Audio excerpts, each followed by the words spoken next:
Morning Whispers, the first installment of Hot Glue by Waltpaper.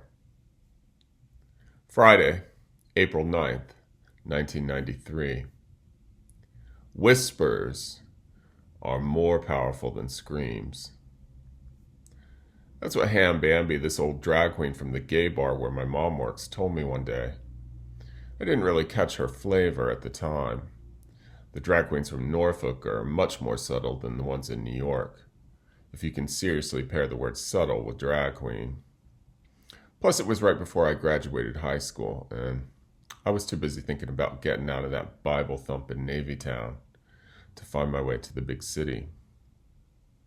Bambi was like a mother to me. I don't know, maybe it's a southern thing. My real mom still talks about the North and the South, like the Civil War just happened. But I think Bambi was actually talking about performance technique. You know, like desperation never reads well on stage. It doesn't read well in life either. Dressing up as an overpainted plus-size girl and jumping on stage for a lip sync doesn't exactly make you an artist. But Bambi was pretty close. I'm not even sure what it means to be an artist at this point. When I first got to New York City, right after that second summer of love, I thought those artist looks were all about community, and I was all in for that global village that Delight was talking about. Coming from a busted biological family, I thought being an artist was all about breaking free, finding that inner voice, and hanging out all night long. Who knew that hanging out could get so complicated? What I've learned, and learned well, is that New York is a city built on fire and storms. There are some people that need to stand inside that flame and fury, while others warm and watch. There are many that run for cover, but you can be sure that everyone is jockeying for position. Whether that fire fuels you or that storm washes you away is anyone's gamble. But I promise you this, you will turn into something you never thought you'd be. Speaking of fire and storms, Bambi schooled me on the whole whispering racket while a video of Diana Ross live from Central Park was playing at the bar. Miss Bambi was all about that endless love. You know that part, the one where she's crying and blowing air kisses to the crowd. Look at how she holds that entire crowd. 800,000 people. And just with a whisper and some air kisses, darling. That's right, no one, and I mean no one, can touch Miss Ross. She is the boss. Well, Miss Ham Bambi forgot to mention the part where everybody got mugged leaving that park right after Miss Ross managed to conquer that big storm. Where were the whispers then, girl? They certainly weren't around this morning when Sugar Skulls in classic form turned up and started banging on our door. She obviously missed the memo about whispering. Miss Thing wrote in on a storm instead. I don't know where Skulls has been all this time, but she's back, and she means business. This wasn't the first time she's pulled the whole early morning pounding stunt, but it's been a while, and I definitely didn't want to let her through that door. She can be real manipulative sometimes. That's her performance technique. Kicking up a bunch of dirt and drama, then shuffling all her crazy in the back door while you're distracted. Maybe manipulation is her whisper. That's how she gets away with everything. I tried to hold off on letting her in as long as I could, hiding up in the loft bed until it all started to feel a bit like the faggot version of The Shining. All I could do was visualize her sprawled out on that filthy hallway floor with her tail hanging out. If Dolly had been here, she would have shut him down. Skulls can't work her the way he works me. I think he's a little bit afraid of her. Don't get me wrong, he loves Dolly. I mean, who doesn't love an it girl? Sometimes queens get a bit intimidated by real girls. That's why it's always good to have a real girl as a running buddy. They can be like guard dogs. Girls are much stronger than boys, if you ask me. That being said, seeing Dolly's mattress empty has got me feeling pretty vulnerable and confused after everything that's gone down. Bobby's dad built us this double-wide loft right after we moved into the Dot Hotel. Bobby thought he'd give me more room for my artwork. Usually it's the three of us up here. Bobby's got his own apartment upstairs, but most of the time, he sleeps here with me. After what seemed like an eternity of banging, with a huff and a good eye roll, I surrendered to the fact that I was going to have to climb down and let Skulls in. Of course, the ceiling fan nearly chopped my face off as I was trying to get down. I keep telling Dolly we got to get the maintenance guy from the hotel to move that thing. Being the in-house dyke, Dolly tends to take charge of that kind of stuff. Dolly's actually not a dyke. She's more like a butch straight girl who really wants to be a faggot. She's hooked up with girls occasionally, but I think she'd rather be with a boy. Ideally, a gay one, or at least one that cries a lot. She's got a weird fetish for people crying. I'd probably be better off dating Dolly instead of Bobby. I still haven't eaten or slept, and it's almost 1 o'clock in the afternoon. I'm actually starving. I could have sworn we still had some of those sunshine burgers from the health food store left. Despite our fridge being dry as a bone, our kitchen's looking pretty fierce, I must say. Dolly finally finished painting the whole thing Russian red. It certainly took her long enough. Miss Dolly loves getting down with that home repair when she's all zooted out, but she never manages to finish anything. Ever since she started working on our kitchen, I've been expecting to come home one day and find her drowned in the paint tray. She's put the entire hotel staff on edge with her shenanigans. One day she climbed over the balcony railing and was literally hanging off the front of the building, cleaning wet leaves out of the drainage pipe.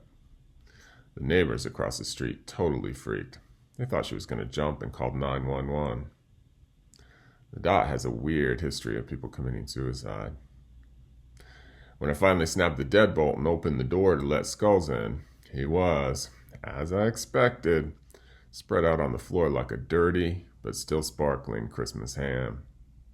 Of course, his pimply bare ass was hanging out. She lives for a frilly ass-bearing number. Trying to leap to his feet, those mangy chewed-up platforms didn't land so well, but I managed to catch him. Club kids have basically made an art form out of falling down with these giant shoes that we wear. And Skulls isn't exactly a delicate flower. It's all those rice and beans, girl. Underneath that geesh lies a hot-wired Puerto Rican teddy bear. Oh yeah, she's hella hairy too. That's where the pimply ass comes from. It's all the ingrown hairs from when she shaves her entire body before going out at night. Come morning time, Miss Skulls turns into a big old bristly pumpkin real quick. I probably got razor burn just from trying to catch that bitch. Now there she is, Miss Squirrel, Miss Hot Glue Girl. Skulls purred like an alley cat who had just cornered a morning snack, then glided through the door with an air of success. I saw Bobby on the way here. Have you talked to him? No. Why would I be talking to Bobby? My eyes glared like two swords being drawn. Oh, girl, lady girl, don't be bitter. Just wait till you see the paper. Skulls kissed me on the cheek, then slapped the top of my head with the morning edition of the New York Post. You got any powders and potions, darling? I know you do, Miss Hot Glue Girl. I let the door slam and made a beeline for the bathroom. I'm going to take a bath and do a mask. Oh, girl, lady girl, I'd love a mask. Ms. Keels? No, unfortunately all we have is Queen Helene, the mint julep. Dolly was supposed to do a Keels run yesterday, but I don't even know where she's at. She never showed up last night. Miss Helene, she's a little harsh, girl. I know, desperate times. After investigating our kitchen and approving the new wall color, Skulls demurely asked, You got a t-shirt and panties for Mama? Then crooned in for extra effect, Big Mama girl. You are such a fool. There's some shirts in the closet. Check that giant sky bag. They're the ones with the graphics I did for Fuzz. You know, Zipper's selling those in the shop now. Grab one for me too. I'm excited about these t-shirts that I did for Fuzz. Sky is, without a doubt, the most major shop in all of downtown. Zipper's been super supportive of Fuzz's designs, buying them for the store and featuring them in the front window display. I'm in love with everything Fuzz does. Plus, he's so handsome. I mean, come on, everybody loves Fuzz. I guess it's been about 3 years since we first met in art school. Fuzz was born and raised in Brooklyn and grew up in this incredible old Victorian house in Ditmas Park. He still lives there with his parents. His mom and dad are both preachers, which sounds pretty intense and scary, but they're actually really nice. Fuzz has always been this sort of child genius, and they let him use one of the empty bedrooms to make all of his clothes. His mom has even modeled in one of his fashion shows. I still can't believe Zipper just gave me that huge bag of t-shirts, but they are in exchange for me drawing all the graphics for Fuzz. Now I have at least one of each design from my archive. This was kind of my first proper art gig after dropping out of school. I think my dad's going to be pretty impressed. Zipper also asked me to redesign Sky's shopping bags and hang tags. Now I have tons of credit at the store, which is great, because I am definitely in need of some new gear. Zipper's story is pretty interesting. She first broke onto the scene in the early 80s, about the same time as Skulls. They're close in age. Zipper emerged from the ball circuit, while Skulls was working his way up through the big mega clubs. Those two are respectful of each other, but also highly competitive, so not immune to some cunty jabs. Apparently, Zipper was a big star around the time of that club Oil, which everyone still talks about like it was Noah's Ark. They say that's where house music and voguing really began to crystallize, and the way those girls talk, nothing is ever gonna come close. Now you know the older queens don't budge. They cling to their moments with every claw dug in real deep. Zipper's actually the first trans person I ever met. She's the one responsible for starting the whole House of Sky thing, and a lot of the main personalities from Oil now work at Sky. I don't know if Zipper's got a title, but she basically runs the whole show. Let's put it that way. It's her vision and razor-sharp style that is the ground that Sky was built on. Since we're talking about grounds, our place at the Dot isn't exactly massive. It's just a studio with pretty high ceilings. It gets tight in here, but there's a walk-in closet and our bathroom's really big. A lot of the tenants at the hotel have to share bathrooms in the hall, like Bobby. He's got a communal bathroom. That's another reason why he usually stays at our place. I managed to wash off most of my war paint from last night as Skulls rummaged through the closet. I'm pretty good about taking my makeup off before bed, unlike a lot of these trashy drag queens. Some of those bitches will sleep in a full face of makeup and not even be bothered. Have you ever noticed how disgusting drag queens' bathrooms are? Our bathroom is clean, like Speed Freak clean. Filling the tub for me and Skulls, I tried dribbling what was left of the Mr. Bubble under the spout. There was barely any bubble juice left. That's another thing Dolly was supposed to pick up. And you know I do live for that bubble. As the bathwater began to crest, Skulls paraded into the bathroom fully naked. With a fistful of t-shirts and tighty-whities, and in the highest voice he could muster, he crowed out, "Hey girl, Miss Lady Girl!" A hearty round of laughter ensued. "I can't with you. Would you just get in? And try not to fall this time. I'm done catching you, girl." "Ooh, you living hard, sister," he squealed as he plunged down into the lackluster bubbles. That's a line from Charlie's Angels. You know, the one when they go to Hawaii and work in the kinky massage parlor? Now that show was together. As we snuggled ourselves into a tangle below the bubbles, I got a chance to decompress a bit. Skulls kept himself distracted by shaping his hair into a mohawk with shampoo. He really is just like a troublesome little kid sometimes. He's still got a boyish face and body, despite his size and being at least 7 years older than me. She'd look more age if she let all that body hair grow out. Ingrown hairs aside, Skulls does have a nice butt and a pretty big weenie, too. He's always letting his cakes and junk hang out all over the place. It's definitely pervy, but he tries to play it more like Lolita. Skulls is kind of sad, though, sometimes. I think he's worried he's become an aging one-trick pony, and run out of good ideas. Nothing shocking anymore. He's been like a big brother to me. That's our bond. We're pretty loving towards each other, but it's never sexual. That'd be a bit too incestuous, girl. There was that one time we went into a bathroom stall at Chiron with that cute skater boy from Jersey. Skulls was in it for the hookup. I was in it for the drugs, but the kid was cute. I'd never cheat on Bobby, though. With Skulls' age and affinity for hustler boys from Port Authority, I've often wondered if he's been exposed to the letters. Maybe that's what fuels all his reckless behavior. So many of my mom's friends have, but they're a bit older. Most of the club kids are pretty attractive underneath all the crazy gear. That's one of the things that makes us different from a lot of those smelly old drag queens. We do manage to maintain a rather charming layer of innocence. Our silliness can be disarming. For me, being a club kid is like living a childhood I never got to have. Technicolor feathers, glitter, clown makeup. It all seemed so great until recently. I think our bubbles are kaput, girl. I pulled myself out of the tub while Skulls tried to activate more bubbles by splashing all over the place. It's not gonna work. Just grab the Queen Helene and come on. I handed Skulls the nearest towel and put on the briefs and t-shirt he pulled from the closet. Oh, girl, he exhaled after noticing a bleach stain on the towel. It's not the plaza, honey. Get over it. Skulls is such a product of the 80s. She still thinks it's about champagne wishes and caviar dreams. This towel, Miss Squirrel. It's clean, bitch. It's just from Dolly bleaching her eyebrows. While Skulls threw a dubious side-eye my way, he scooped out a huge wad of the Queen Helene and slapped the mud all over his face. Miss Thing, you don't need all of that. Would you stop with the shows?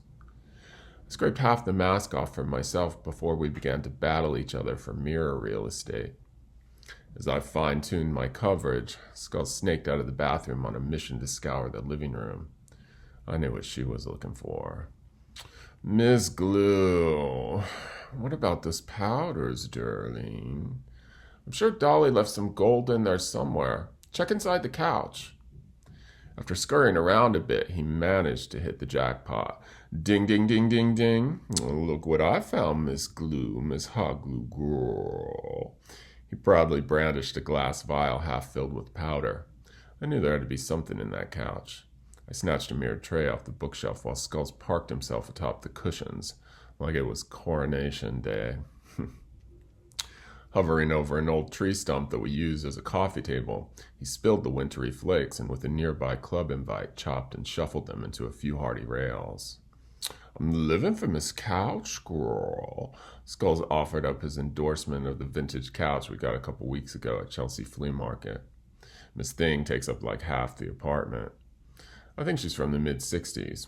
Her look is very Warhol Silver Factory. You know, like a bean shape. The upholstery is serving this bronze metallic pattern that sort of looks like Brutalist TV static. It's giving you come to the light, Carol Ann. And you know I live for a good poltergeist.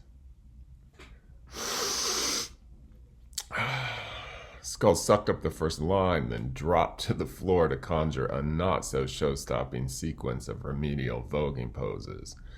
And as if that wasn't enough, she started battling the Chinese fan palm parked at the end of the couch. I just shook my head and snorted my line. All right, Miss Crunch. You better bring it to the judges. There's big girls on the runway today. I couldn't resist dipping down to slice and dice it out with her and that plant until we both collapsed into laughter. With our backs stretched out against the paint-peeled floorboards, we paused for just a taste, becoming somewhat hypnotized by the spinning ceiling fan above. Now you know Dolly mopped most of these plants from the flower district right after that weather turned nice. Wait till you see the ones outside with Clarissa. We then sat up and polished off the remaining lines.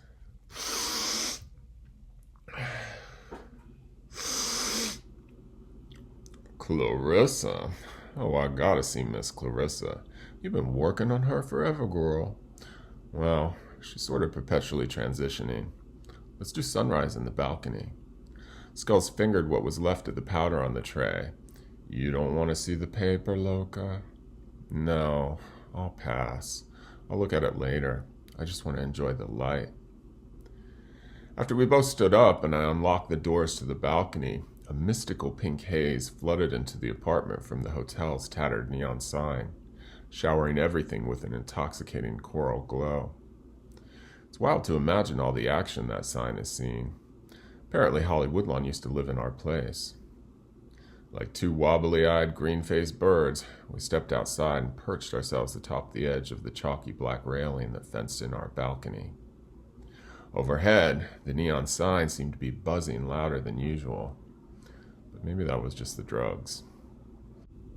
Our balcony these days is looking more like something out of New Orleans, with its elaborate array of plants dripping everywhere.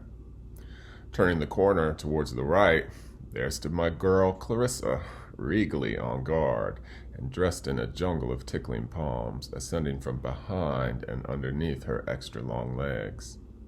Since Dolly's developed this new compulsion for stealing plants, we've taken to drenching Clarissa in all kinds of leafy finery. When I first found Clarissa, she was just a broken fiberglass centaur in a dumpster outside of Chiron. Grace Jones had used the statue as a stage prop for a New Year's Eve show at the club. Somehow it got busted up. The centaur has been Chiron's symbol since it was a bathhouse around the turn of the century. If you look close inside, you'll see him embedded everywhere. When I asked Dick Brush, the club's art director, if I could take the pieces out of the trash, he said I could as long as I did something interesting with them. Dick lives in the hotel too, coincidentally in the apartment just below ours. Miss Brush has some good stories. She's been here since the 70s. She knows so much about New York, you'd think she built that original bathhouse.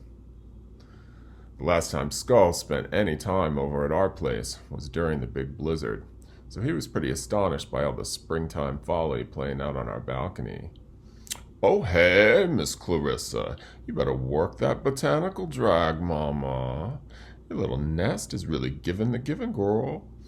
Miss Queen, you have no idea. Clarissa's evolved more than you can imagine."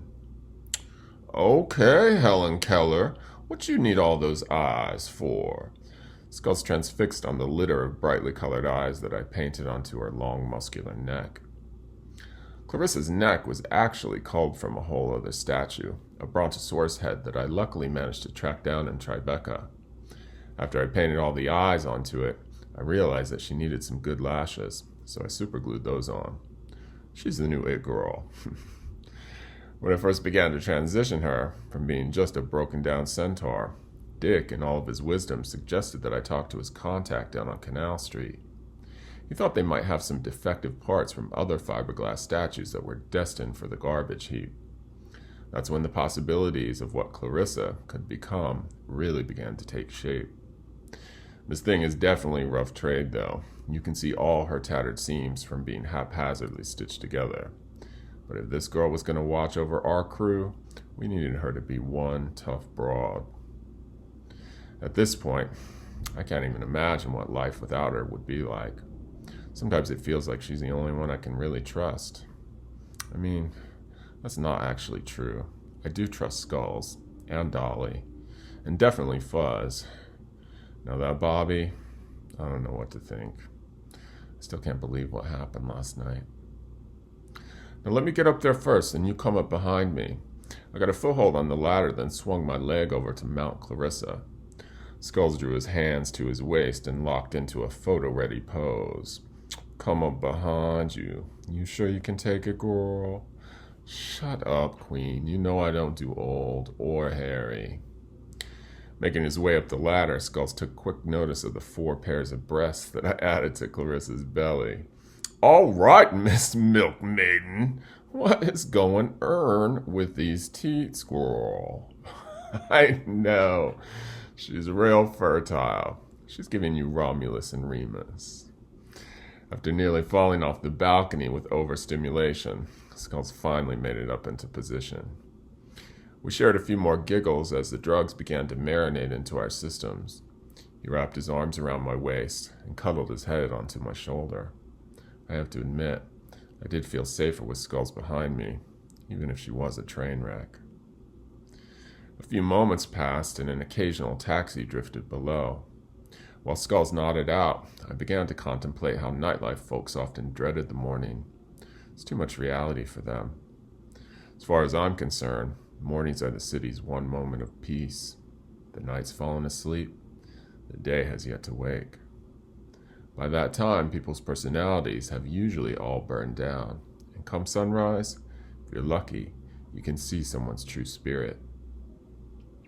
While massaging my feet into circles against Clarissa's belly, I stroked my hands across the recurrent sets of eyes up and down her neck. They began to twinkle and blink in response to my fingers tickling the lashes, so many that it felt like fur. The pink light spilling from the neon sign dusted my skin in a flurry of explosive snowflakes that burst into steamy emissions, rising and swarming as a hive, dancing into the golden sky. The surrounding palms began to hazily drone, opening and closing like a delusional orchestra of drunken harmoniums. Vines snaked across every surface of the hotel, while an infantry of sonic salvation arrived, chanting mysteries of Bulgarian folk singers. As I dropped my head to the side of Clarissa's powerful neck, the sunlight shattered into a purge of refracted daggers that pummeled the windows across the street. Her pulse throbbed into my cheek, surging until an icy chill ricocheted through my entire body like a frozen pinball. A chronological deck of memories shuffled rapidly backwards through my mind. Memory devoured memory, devoured memory. Clarissa's claws began to anxiously tap and scratch against the cast-iron balcony, sounding the first raindrops of that powerful storm that always seems to come. An assembly of ashen clouds raced to coagulate above the dot, and the wind swirled around my head like a whistling cocoon of satin ribbons, grazing my earlobes with the faint, syrupy timbre of Miss Bambi's whispering motherly voice. Look at how she holds that entire crowd. 800,000